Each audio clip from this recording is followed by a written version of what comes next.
Osato had spent over a year on the street hawking sachet water. She would sell and return the capital to the supplier who gave her 3 bags of water every day on credit. Whatever she had left would be used to purchase broken tomatoes and 2 cups of rice from Ikpoba Hill market. It would usually last for 1.5 days. She embraced each day as it came. She no longer looked like a 15-year-old girl. Her face was hard. Her eyes had since lost expressions. Her smiles were dry. Then one hot afternoon, as she sat on a wooden bench with her hand on her jaw, outside the abattoir around the Ikpoba River, hungry but her breath reeking of dry gin, a man parked his car nearby. He came down. He was in his late 20s.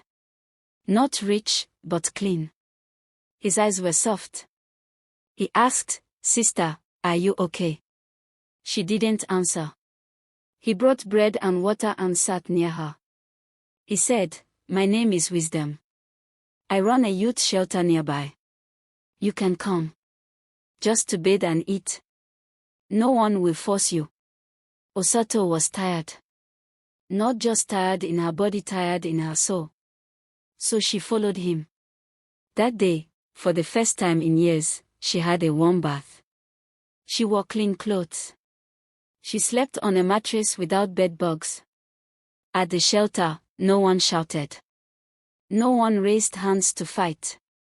It was pure bliss. She stayed. Weeks turned into months.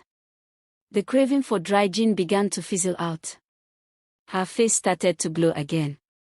Life was gradually coming into her cabin. She joined a skill class and learned how to make unisex sandals.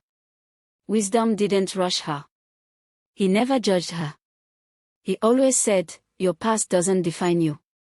As she grew into a woman, emotions started to run deep between them. Quietly and unplanned.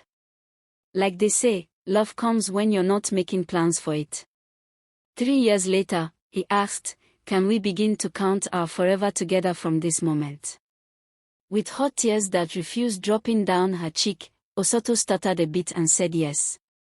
Their wedding was small but beautiful. She wore a simple white dress. As they danced under the open sky, she felt something she had never felt before: peace. This is peace. They had 2 children. A boy and a girl. And Osato resolved never to raise her voice in front of them. She taught them love, not fear. Wisdom called her my hallelujah. She called him my home. She never forgot where she came from. She often returned to the streets not to live there, but to rescue others like her.